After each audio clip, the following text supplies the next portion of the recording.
Hello everyone. तो students, हो सकता है आप प्लस टू के एग्ज़ाम देकर आए हो या फिर आपने ये ईयर ड्रॉप किया हो, लेकिन कहीं ना कहीं आप ये चाहते हैं कि हमारे प्रीवियस चैप्टर की, हमारे प्रीवियस ईयर की रिवीजन हो जाए, ताकि आप आईआईटी जेईई और अपने नीट का एग्ज़ाम बड़े अच्छे से दे पाएँ।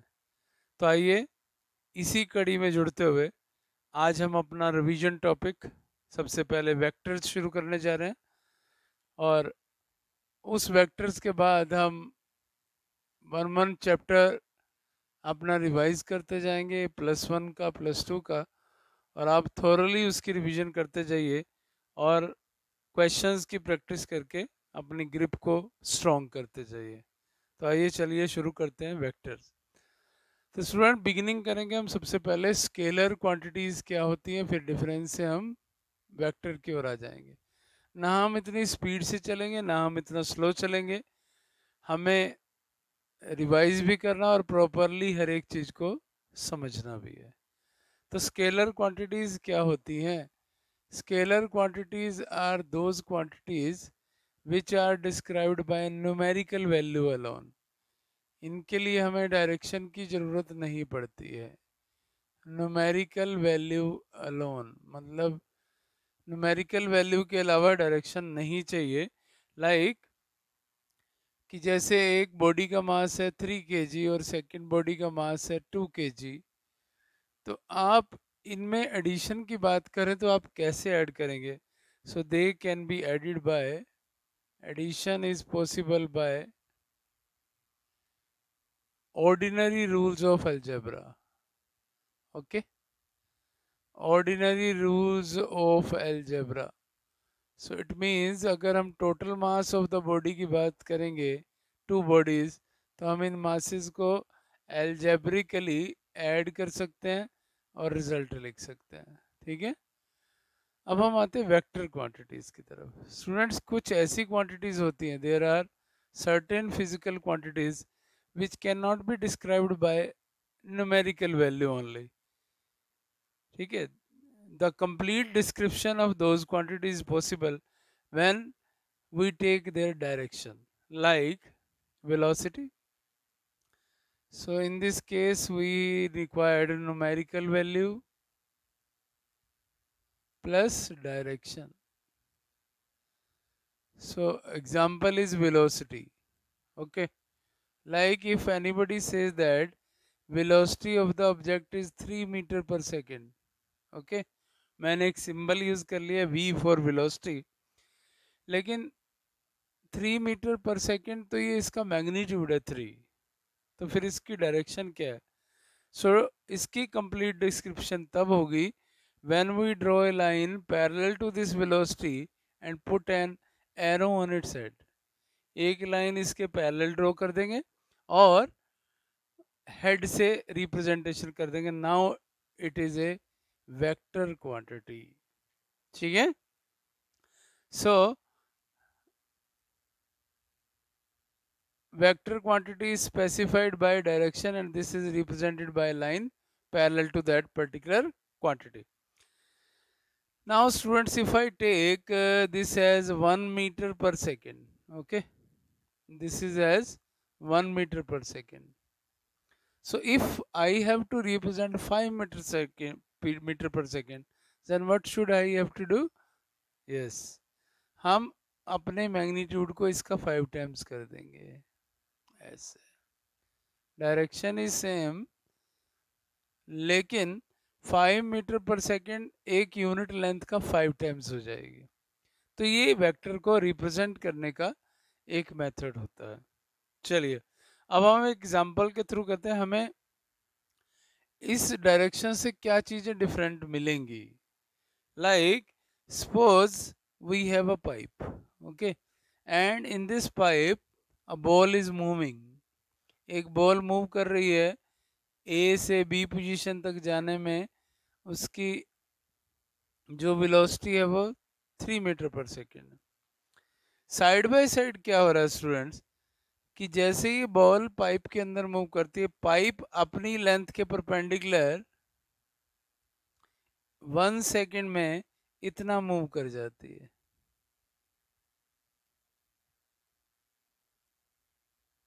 ओके, बॉल कहाँ से थी, ए पर थी, कहाँ पहुंच चुकी, ये बी पर।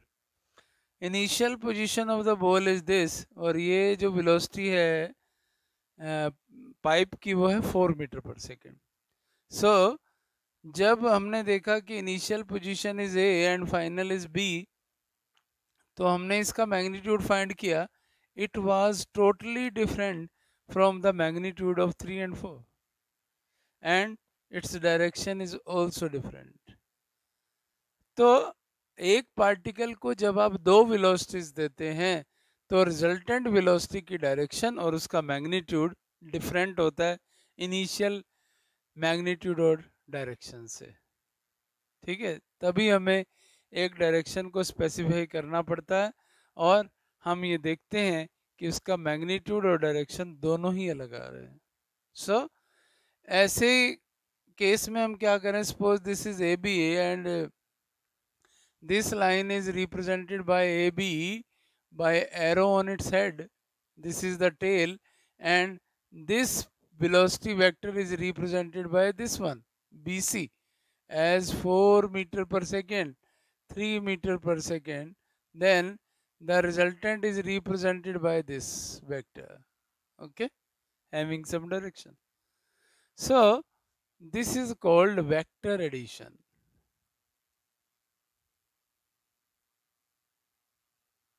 So for vector addition, have we some specified rule? So we will see कि फर्स्ट वेक्टर की हेड को सेकंड वेक्टर की टेल कोइंसाइड कर रही है, और हमारा रिजल्टेंट कौन बता रहा है, यानी कि सम कौन बता रहा है इनका, इन दोनों वेलोसिटी वेक्टर्स का वो बता रहा है पहले की टेल और सेकंड के हेड से कोइंसाइड होने वाला vector. So if this is C and this is A and this is B vector, then C will be equal to A plus B. Okay, तो ये जितना लेंथ आएगा वो उसका मैग्नीट्यूड होगा, और यहाँ से जो डायरेक्शन आएगी वो उस पर्टिकुलर वेक्टर की डायरेक्शन होगी। तो उसका रिजल्टेंट बताने वाला कौन होगा, वेक्टर C। कहाँ से कहाँ तक ज्वाइन हुआ, पहले की टेल सेकंड के हेड से। This is called triangle law of vector addition. Okay, triangle law of vector addition. अब हम एक दूसरे लॉ की बात करते हैं students, that is parallelogram law of vector addition. Parallelogram law of vector addition.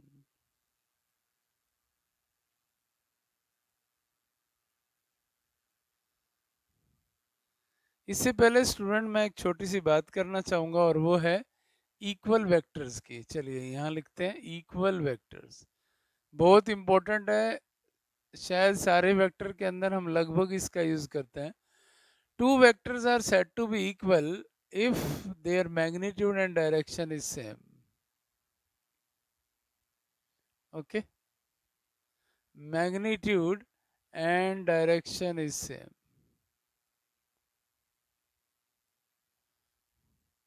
क्या बेनिफिट होगा स्टूडेंट्स इसका, ये हमें किसी भी वेक्टर की पैरेलल ट्रांसलेशन में काम आएगा। देखिए मैं आपको बताता हूँ, सपोज अभी हम ये वेक्टर्स बना रहे थे, this one was A B and this is B C. Okay, आप क्या देख रहे हैं इसमें कि इसकी टेल इसके हेड से कोइंसाइड कर रहे हैं। मैं एक ऐसे दो वेक्टर को लोकेट करना चाहता हूँ एक पॉइंट पर कि दोनों की टेल्स कोइंसाइड करें।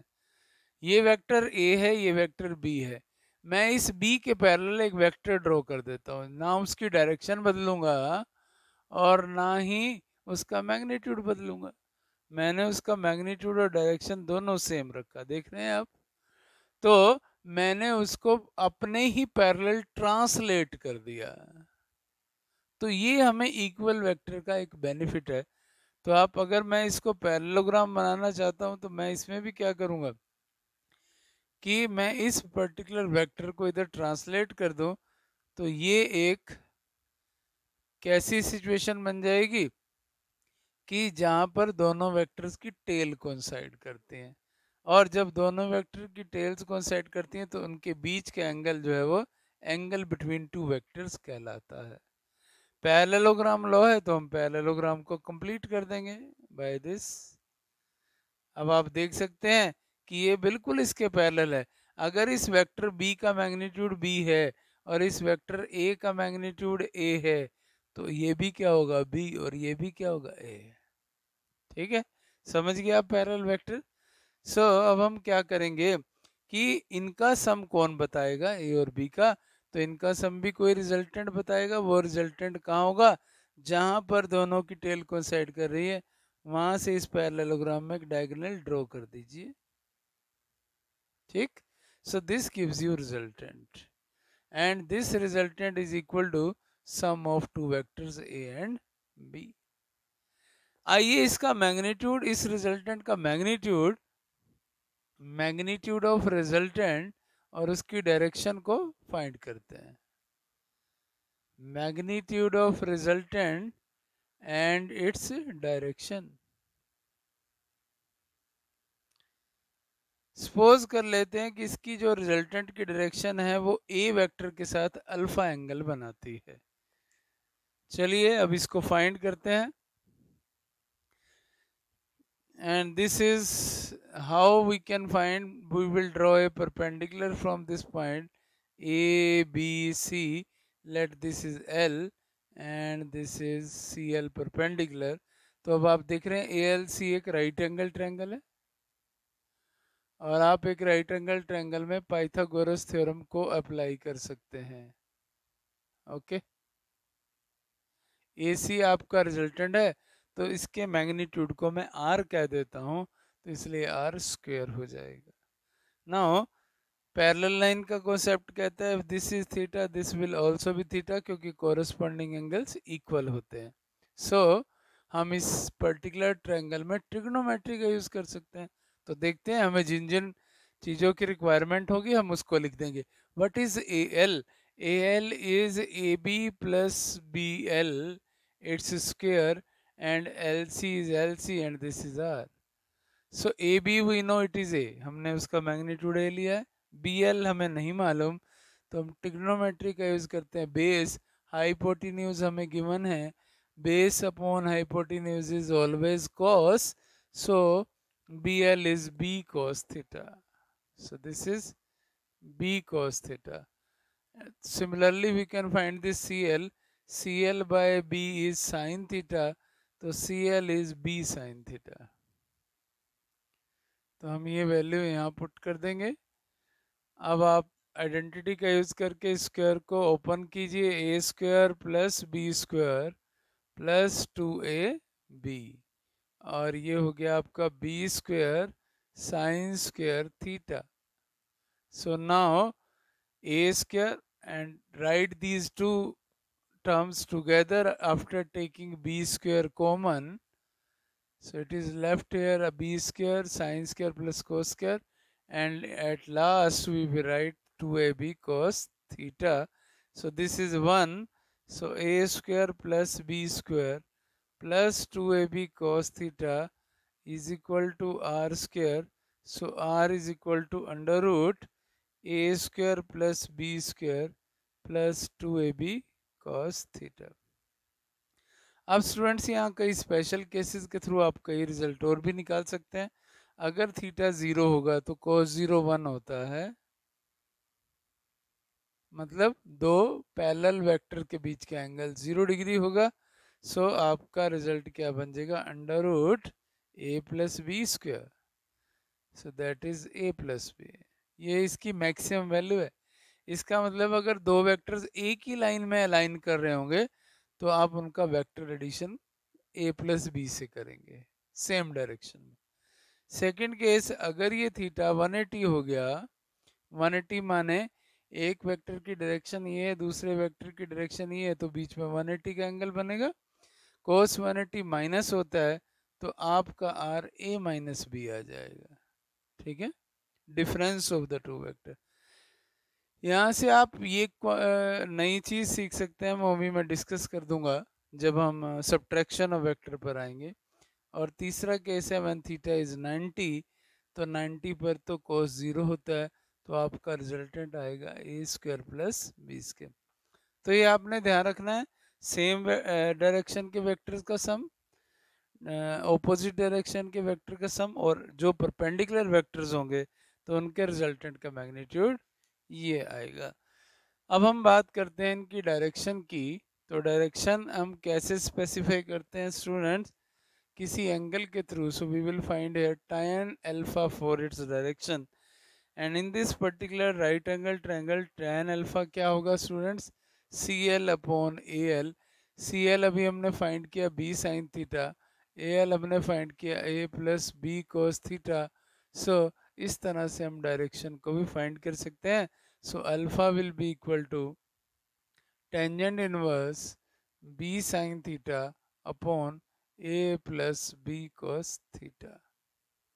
ओके, तो अब हम कुछ क्वेश्चंस लेकर इस सारे कॉन्सेप्ट को क्लियर कर लेते हैं कि जो रिजल्टेंट वाला या हमारे पास ये जो डायरेक्शन का रिजल्ट आया है, इससे हम किस तरह क्वेश्चन में अप्लाई कर सकते हैं। सो क्वेश्चन में अप्लाई करने के लिए मैं एक एग्जांपल ले रहा हूँ। Question is example 1, if two vectors of equal magnitude A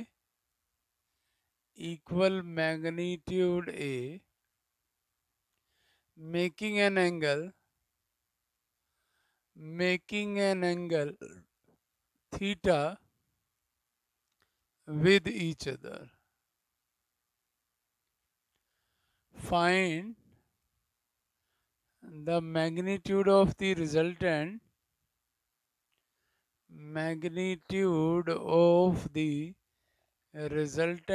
and its direction So this is our question.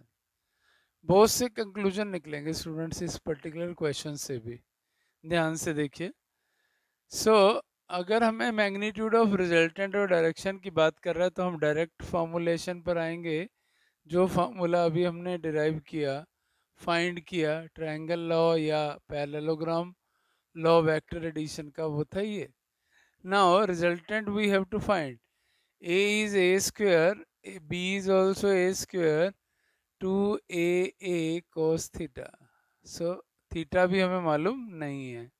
a square plus a square 2a square, 2a square cos theta, and it is under root 2a square common 1 plus cos theta, so it is under root 2a square। Formula है इसका 2 cos square theta by 2, मैं आपको बता देता हूँ, आप याद रख लीजिए। cos 2 थीटा होता है cos square theta minus sign square theta. अगर आप साइन की आइडेंटिटी लगाएंगे 1 माइनस cos स्क्वायर थीटा, तो ये बन जाएगा 2 cos स्क्वायर थीटा माइनस 1। अगर आप cos स्क्वायर की आइडेंटिटी लगाएंगे तो उस आइडेंटिटी से बन जाएगा 1 माइनस 2 साइन स्क्वायर थीटा। हाँ, यहाँ एंगल थीटा यानी कि इसका हाफ है, तो आप इन सभी एंगल्स को हाफ कर देंगे तो आपके ये फॉर्मूलाज चेंज हो जाएंगे। ठीक है, तो आप इस cos थीटा की जगह क्या लगा सकते हैं, cos थीटा ये 1 इधर आया तो cos theta plus 1 is 2 cos square theta by 2। तो ये फार्मूले आपको याद है, आप एंगल्स को हाफ कर दीजिए, आपके पास ये फार्मूले जनरेट हो जाएंगे। So this becomes 4a square cos square theta by 2 under root 4 root is 2, a square is a and it is cos theta by 2. So this is the magnitude of the resultant. Now we will find its direction. So it is b sin theta upon a plus b cos theta. b is a, so this is a sin theta upon a plus a cos theta. Again sin theta का formula लगाएंगे 2 sin theta by 2 cos theta by 2। ये sin 2 theta का formula होता है 2 sin theta cos theta, आप angles को half कर देंगे। a is common, again 1 plus cos theta और 1 प्लस कोस थीटा अभी हमने सीखा, it is equal to 2 cos square theta by 2। 2 से 2 कैंसिल होगा, ए से ए कैंसिल होगा, एक कोस से एक कोस कट जाएगा, तो आपके पास आ जाएगी relation tan alpha is equal to tan theta by 2। So alpha is equal to theta by 2। तो क्या कंक्लूड करते हैं स्टूडेंट्स आप, कि अगर दो वेक्टर्स का मैग्नीट्यूड इक्वल होगा तो उनका रिजल्टेंट उसके एंगल बाइसेक्टर पर लाई करेगा। Okay, resultant will lie on the angle bisector. कब? जब दो का मैग्नीट्यूड इक्वल होता है। चलिए अब हम बात करते हैं multiplication of A vector by a scalar. Multiplication of a vector by a scalar या नंबर, स्केलर कह दीजिए या नंबर कह दीजिए। सपोज स्टूडेंट्स आपके पास है वेक्टर ए, ठीक है, इसका मैग्नीट्यूड है, whose magnitude is A, okay,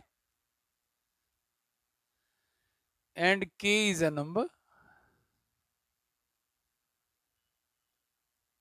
if we multiply K by A, definitely we will get a vector. मैंने अभी आपको बताया था कि अगर आपके पास 1 मीटर पर सेकंड की लेंथ ही है तो 5 मीटर पर सेकंड के लिए आप उसको 5 टाइम्स कर देंगे, ठीक है।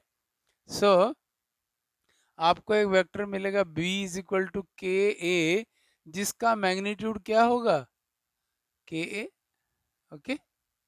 लेकिन ये कब होगा, व्हेन k इज पॉजिटिव। अगर k नेगेटिव हो गया तो क्या होगा, if k is negative then you will see that this b is equal to minus k into a।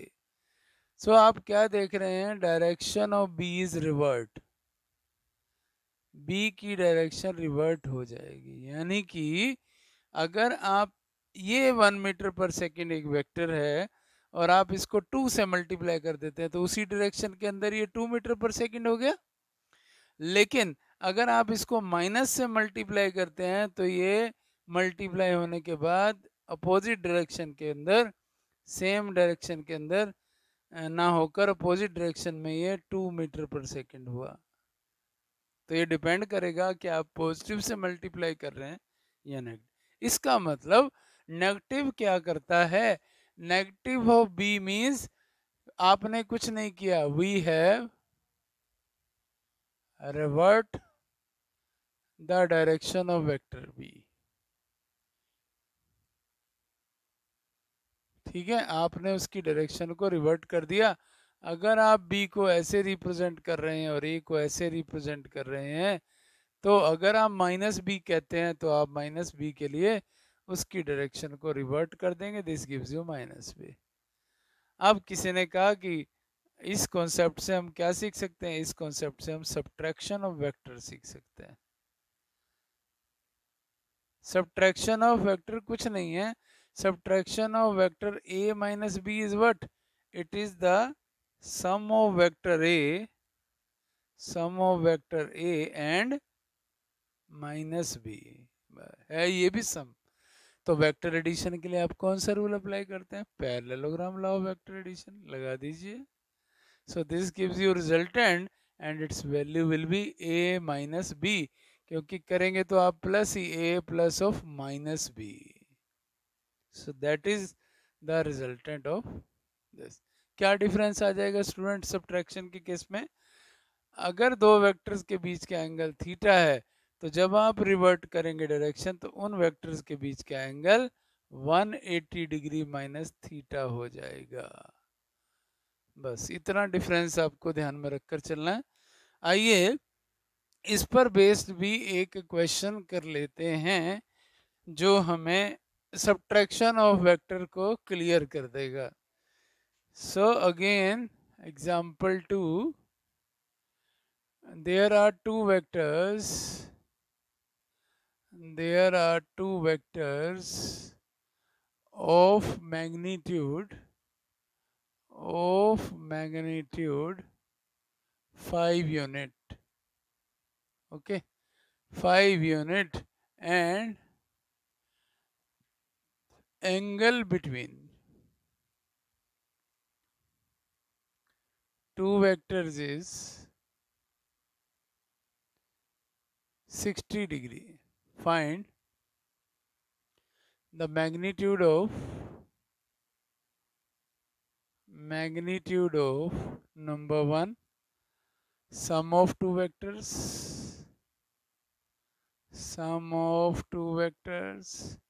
and second case difference of two vectors.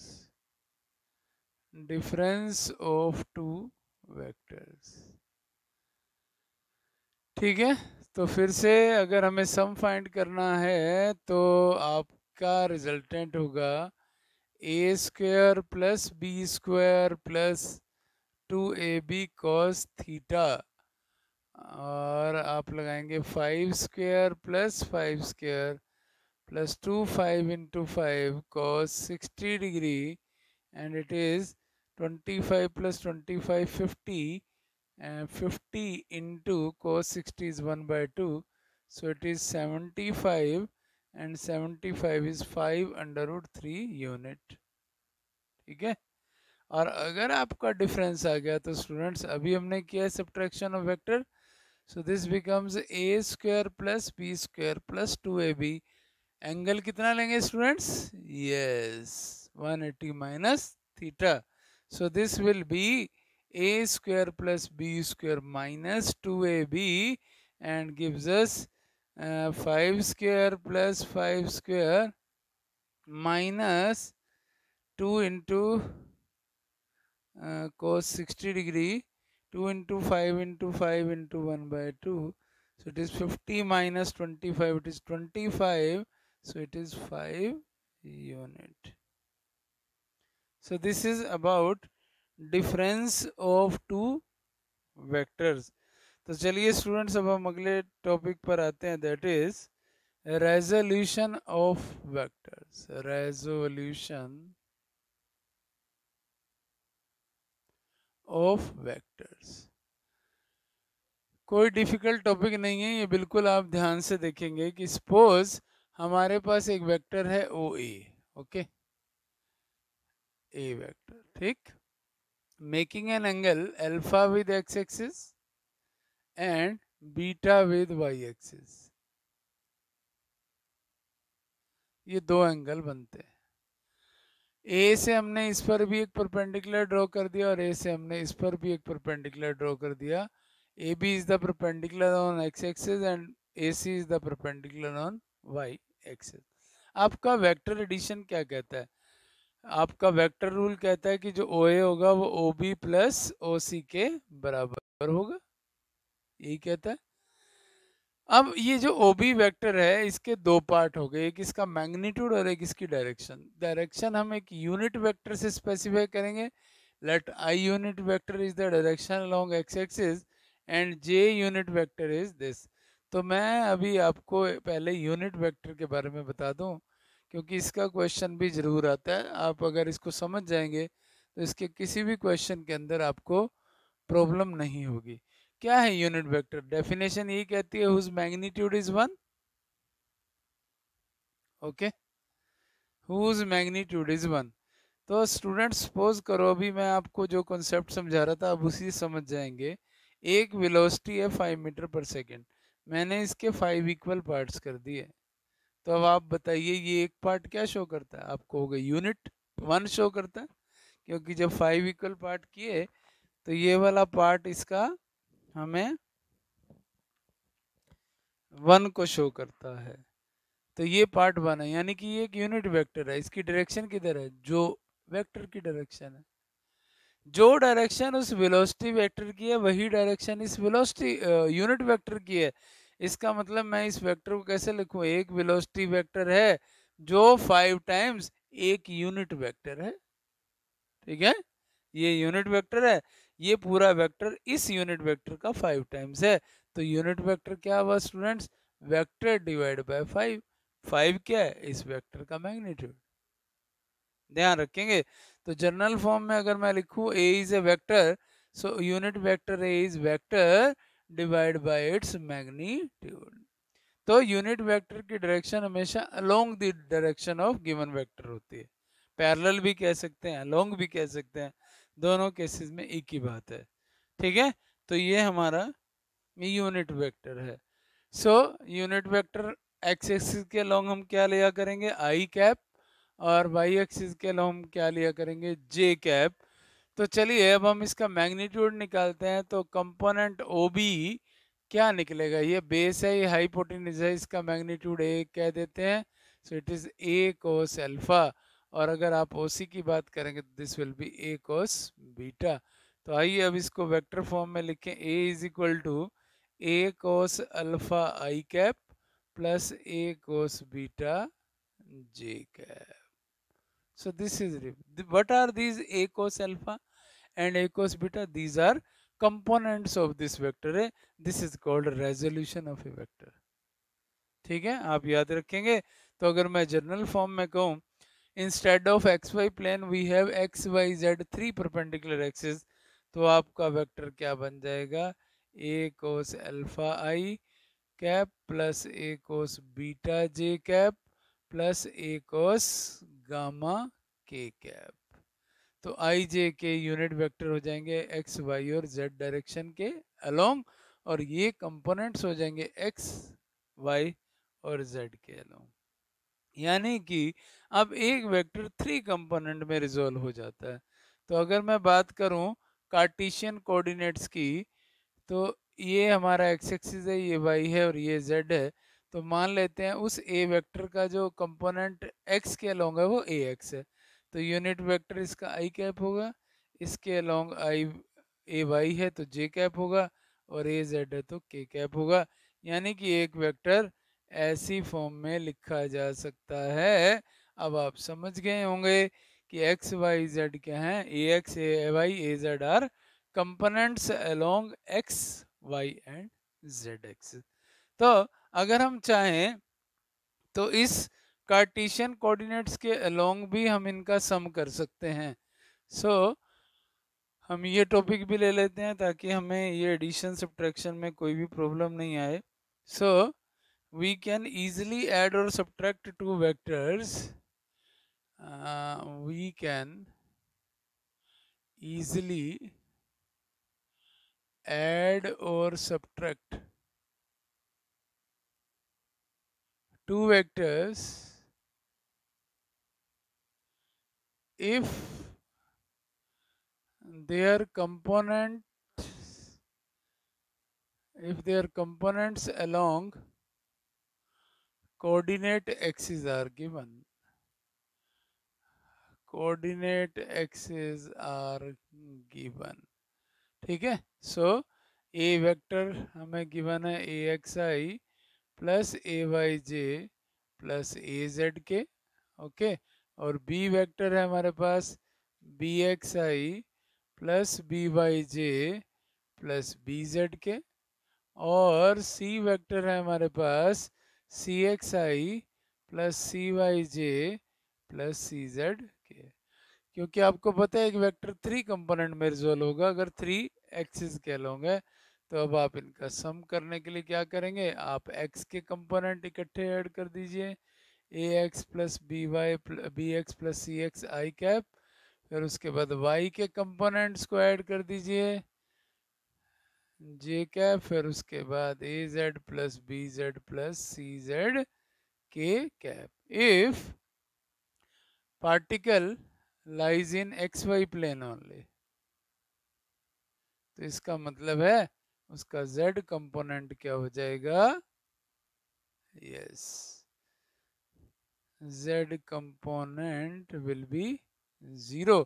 तो इसको 0 कर देंगे तो this gives you A X plus B X plus C X I plus A Y plus B Y plus C Y J. ये बहुत important result है student. अब आप ध्यान से देखेंगे, ये x का कंपोनेंट है आई डायरेक्शन के अलोंग, सारे वेक्टर का x प्लस हो गया। यानी कि अब आप इससे ध्यान दीजिए कि अगर आपको कार्टेशियन कोऑर्डिनेट की फॉर्म में वेक्टर्स दिए होंगे तो आप क्या करेंगे, अगर उस वेक्टर को बनाना चाहते हैं तो आप x कंपोनेंट को प्लस करेंगे, फिर y कंपोनेंट को प्लस करेंगे, अगर z होगा तो z कंपोनेंट्स को प्लस करके एक वेक्टर बना लेंगे। ठीक है, अब ये दोनों कैसे वेक्टर हैं, इधर अगर x के कंपोनेंट है, इधर y के कंपोनेंट है, तो ये दोनों परपेंडिकुलर वेक्टर हैं, और ऐसे परपेंडिकुलर वेक्टर्स का मैग्नीट्यूड क्या होगा, ax plus B X plus C X square plus A Y plus B Y plus C Y it's square, और डायरेक्शन क्या होगी, tan alpha is equal to A Y plus B Y plus C Y upon A X plus B X plus C X. तो इस तरह से आप Cartesian component की form में उसका मैग्नीट्यूड भी निकाल सकते हैं रिजल्टेंट वेक्टर का, ये रिजल्टेंट वेक्टर था, उसका मैग्नीट्यूड और उसकी डायरेक्शन के बारे में भी हम पता कर सकते हैं। ठीक है स्टूडेंट्स, चलिए नेक्स्ट टॉपिक की ओर हम बढ़ते हैं, dot product of two vectors, that is dot product of two vectors, dot product of two vectors. So dot product of two vectors is, if A and B are two vectors, then their dot product is represented by A dot B as AB cos theta. ठीक है, where theta is the smaller angle between the two. Smaller angle की बात कर रहा हूँ, greater नहीं, smaller angle between the two. तो ये हमारी डॉट प्रोडक्ट है। अगर दो परपेंडिकुलर वेक्टर्स होंगे, for perpendicular vectors, A dot B is always 0। तो ये आपको कई बार क्वेश्चन आता है, if two vectors are orthogonal या perpendicular vector find the value of K, तो आप इनकी डॉट प्रोडक्ट को 0 कर देंगे। इसी तरह स्टूडेंट्स, अब हमें अगर वेक्टर्स फिर से वही कार्टेशियन कोऑर्डिनेट्स की फॉर्म में दिए होंगे, तो अब हम क्या करेंगे, sorry, A X plus A Y plus A Z हमारा एक वेक्टर है, ए x I plus A Y J plus A Z के, और बी हमारा वेक्टर है B x I plus B Y J plus B Z के। तो आप ए डॉट बी कैसे निकालेंगे, अभी हमने देखा जो वेक्टर परपेंडिकुलर हैं उनकी डॉट प्रोडक्ट 0 होती है, तो आई और जे 0 होगा, आई और के भी 0 होगा, जे और आई भी 0 होगा, के और आई भी 0 होगा, के और जे भी 0 होगा। सिर्फ किन की डॉट प्रोडक्ट आएगी, जब एंगल 0 डिग्री होगा, यानी कि आई के अलोंग आई होगा, तो वो 1 होगा, क्योंकि कोस 0 1 होता है। तो इसलिए इसका रिजल्ट क्या आएगा, ए x B X plus A Y B Y plus A Z B Z. ठीक है, तो अगर हम बात करें इसके एक न्यूमेरिकल की, तो आइए एक न्यूमेरिकल करते हैं। Find the work done if a force of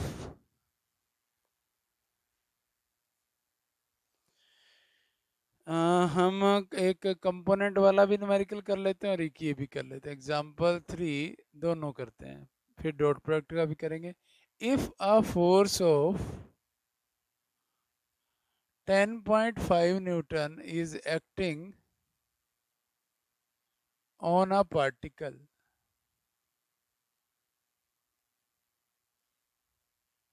at an angle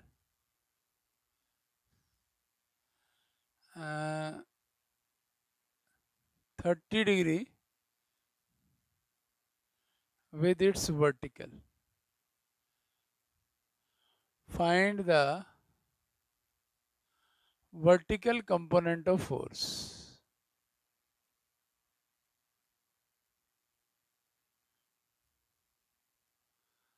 find the vertical component of force.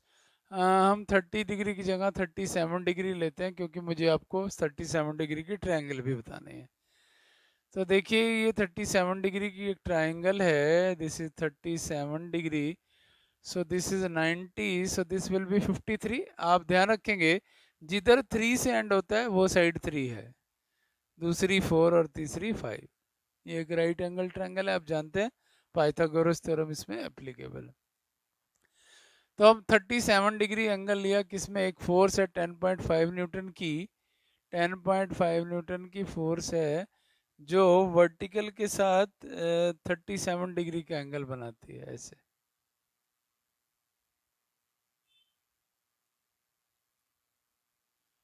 ये वर्टिकल है, इसके साथ 37 डिग्री का एंगल बनता है। हमें बताना है इसका वर्टिकल कंपोनेंट किधर है। तो हम जानते हैं कि जो एंगल के अलोंग होता है वो कॉस की फॉर्म में होता है। Okay, so F is 10.5 Newton, cos 37 is base upon hypotenuse. Cut कर दीजिए। So 8.40 is the Newton is the vertical component of force. Okay. Now we will take one more question based on dot product. That is example 4. So what is this question? We have to find the work done. Find the work done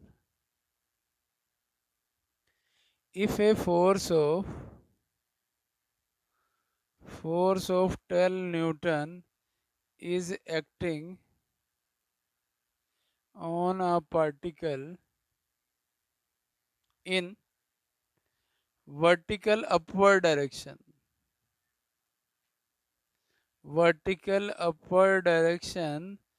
and is displaced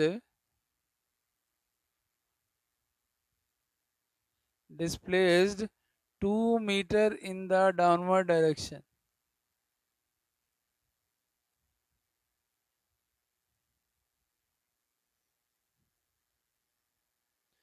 तो आप जानते हैं work is equal to force into displacement. अब force आप लगा रहे हैं ऊपर और डिस्प्लेसमेंट है नीचे, तो दोनों के बीच में कितने डिग्री का एंगल है students? 180। So this becomes F S cos 180 and that is minus of fs because cos 180 is negative. So this is minus 12 into 2, so this is minus 24 joule. This is the result. Now students, at last we will do cross product of two vectors. After that we will take some problems based on all the topics, some more difficult problems. Cross product of two vectors.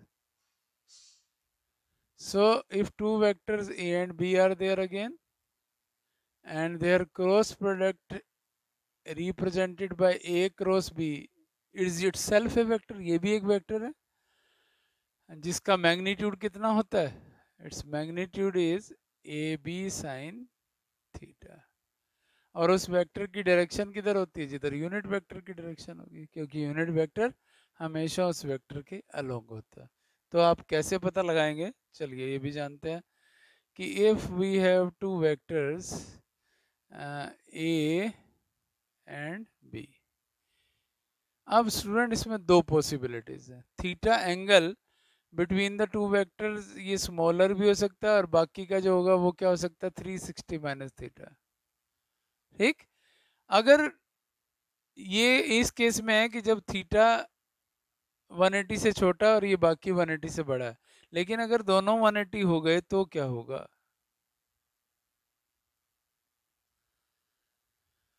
Put करके देख लेते हैं क्या होगा। A cross B magnitude is equal to A B sine 180। तो भाई sign 180 पर value होती है 0। तो इसका मतलब है ये वेक्टर क्या है? या तो एंटी पैरेलल है, और अगर 0 डिग्री हुआ तो कैसे है? पैरेलल। लेकिन है तो पैरेलल ही।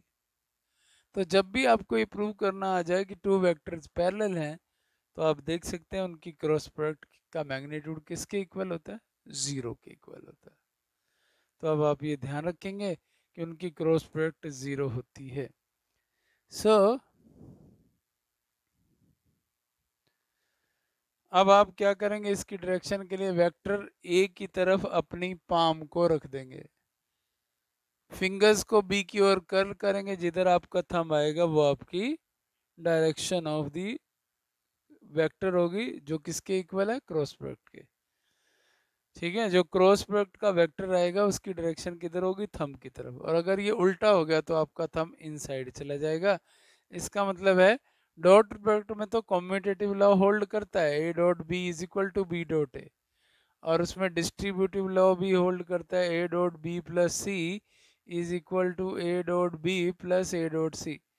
लेकिन क्रॉस प्रोडक्ट के अंदर कम्यूटेटिव लॉ होल्ड नहीं करता, because A cross B is minus of B cross A. तो इसलिए डायरेक्शन के रिवर्ट होने पर आपका जो रिजल्टेंट वेक्टर है थंब, वो भी नेगेटिव डायरेक्शन में हो जाएगा। तो इसका मतलब अगर आई क्रॉस जे के है तो आपका जे क्रॉस आई क्या होगा, माइनस ऑफ के। बस आपने इसी को ध्यान रखना, और इसी के थ्रू आप अब कार्टेशियन कोऑर्डिनेट्स फॉर्म में भी इनकी प्रोडक्ट को कर सकते हैं। ठीक है, तो अगर आपको ए क्रॉस बी निकालना है, जब आपको वेक्टर्स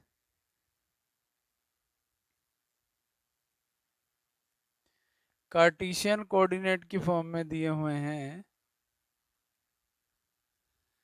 तो आप ए क्रॉस बी निकालेंगे तो आप इस बात का ध्यान रखेंगे कि आई क्रॉस आई तो जीरो हो जाएगा, सेम वेक्टर की क्रॉस प्रोडक्ट जीरो।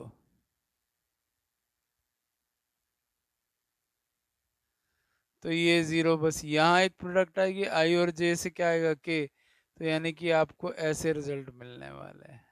फिर इससे क्या आएगा, आई क्रॉस के, आप डायरेक्शन देखेंगे आई जे के, अगर आई जे के ऐसे चलते हैं तो पॉजिटिव ले लीजिए, और अगर ऐसे चलता है तो नेगेटिव ले लीजिए।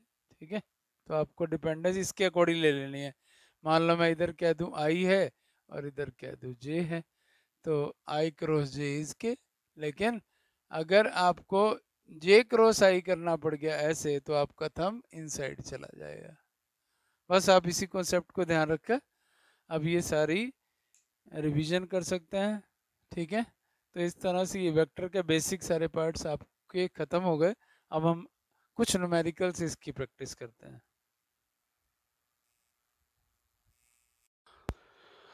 तो स्टूडेंट्स, इन न्यूमेरिकल प्रॉब्लम में फर्स्ट न्यूमेरिकल है solution 1। The vector A has magnitude 5 units, A vector magnitude is 5 units, b vector magnitude is 6 unit, and their cross product magnitude is 15. Find the angle between A and B.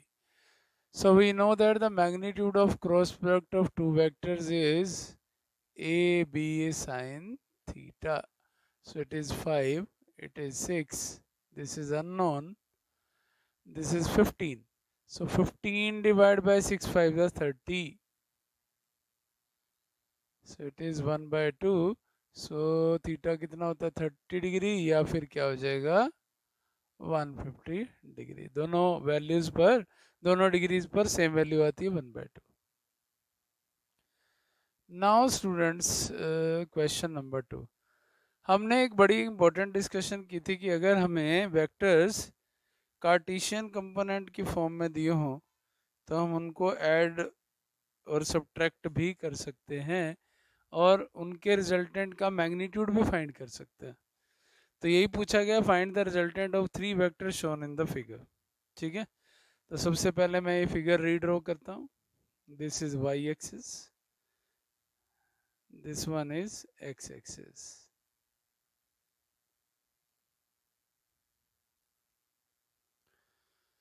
This one is one vector having magnitude 5.0 meter, 3 meter, 3.0 meter and 2.0 meter. This one makes an angle 37 degree. तो अगर मैं इसका magnitude resultant का निकालना चाहता हूँ तो आपको ध्यान होना चाहिए क्या फॉर्मूला था। यस, क्या था, ax plus bx plus cx square plus ay plus by plus cy square. अगर z होगा तो z भी डालेंगे। तो इसका मतलब हम इन तीनों वेक्टर्स का x कंपोनेंट निकाल लें, उनका सम कर दें, तीनों वेक्टर्स का y कंपोनेंट निकाल लें, उनका सम कर दें, और उनके स्क्वायर का सम, उनका मैग्नीट्यूड हमें दे देगा। क्लियर? यस।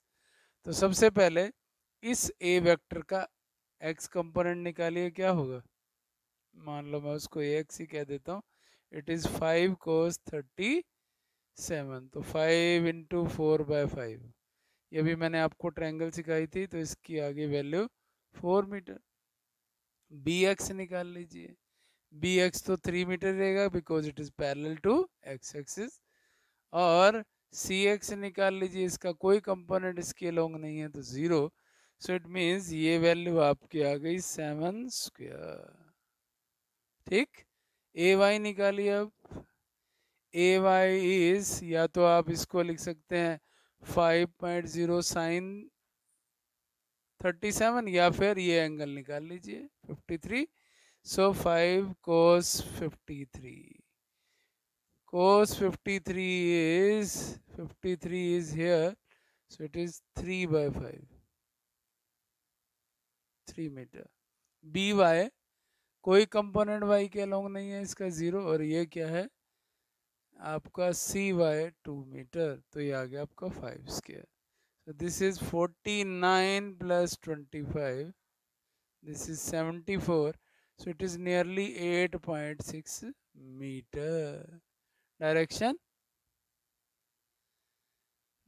के लिए क्या किया था? A Y plus B Y plus C Y upon A X plus B X plus C X.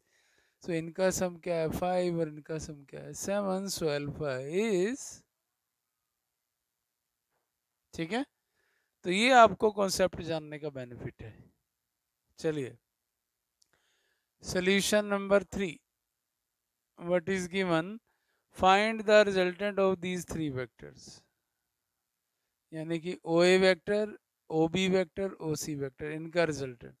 तो स्टूडेंट सबसे पहले तो आप क्या देख रहे हैं, मैं आपको एक यहाँ पर फिगर बनाकर दिखाता हूँ, उससे आपको काफ़ी क्लैरिटी हो जाएगी। This is O A, this is O C, दोनों के बीच में एंगल कितना है?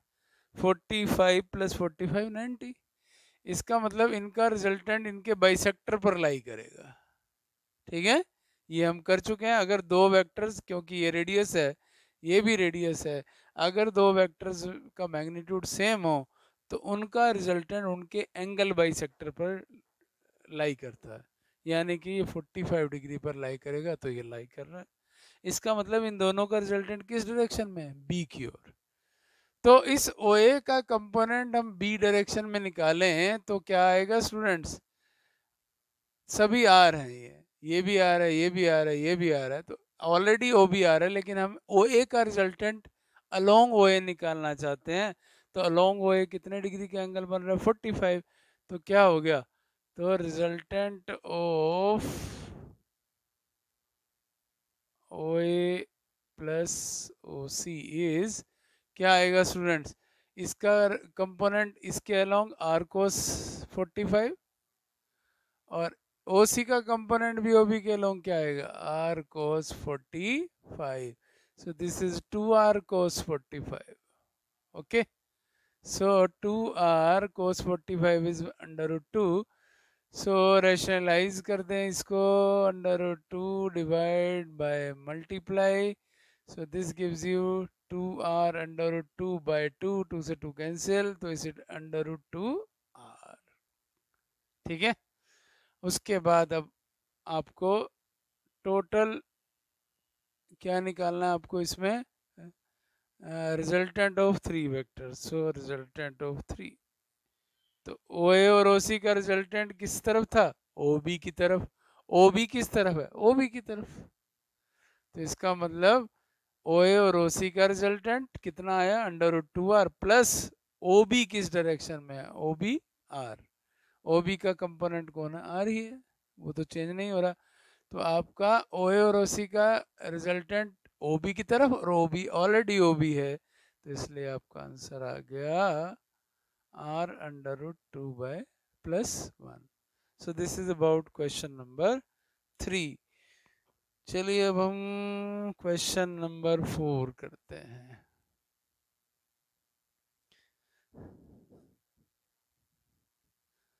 तो स्टूडेंट्स आपको कॉन्सेप्ट अच्छी तरह क्लियर हो गए, so you can do each and every question.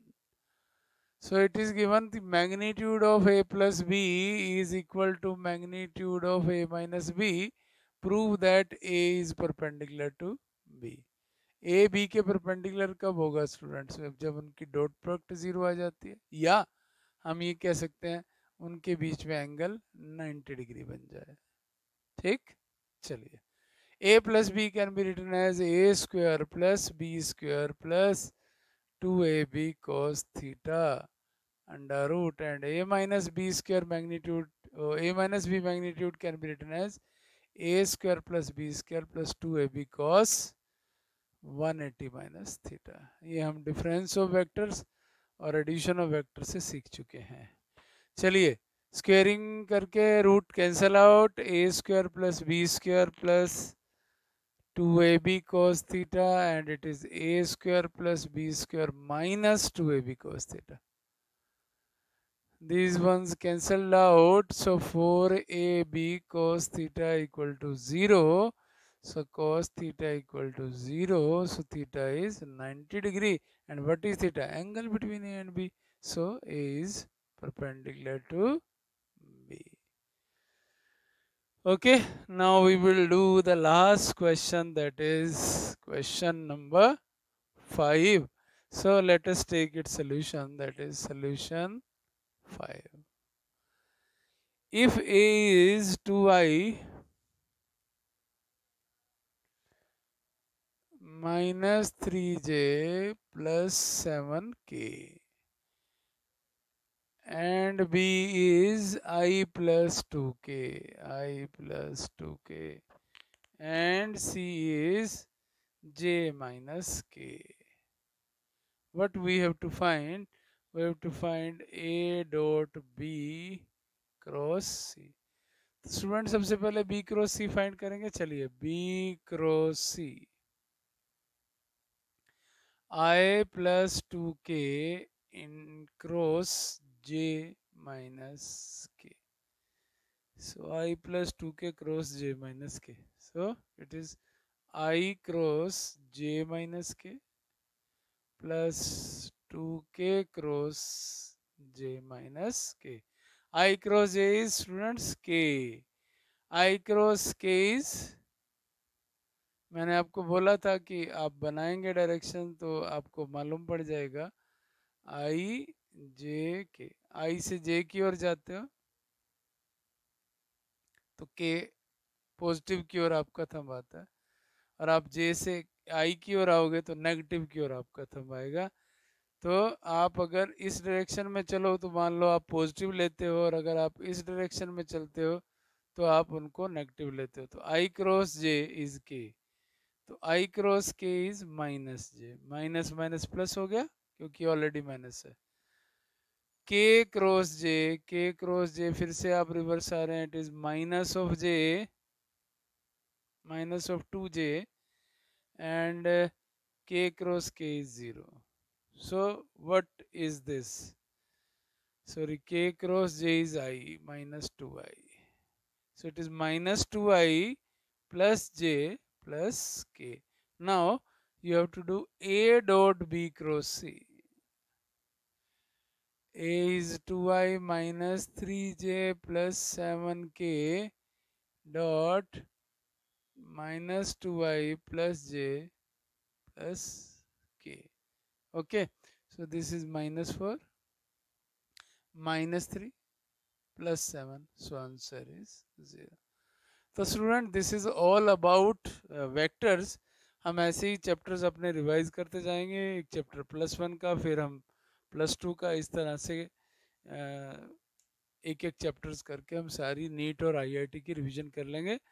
तो आपको अगर मेरा वीडियो लेक्चर अच्छा लगता है तो आप मेरे चैनल को सब्सक्राइब करना नहीं भूलेंगे और शेयर करना भी नहीं भूलेंगे। Thank you.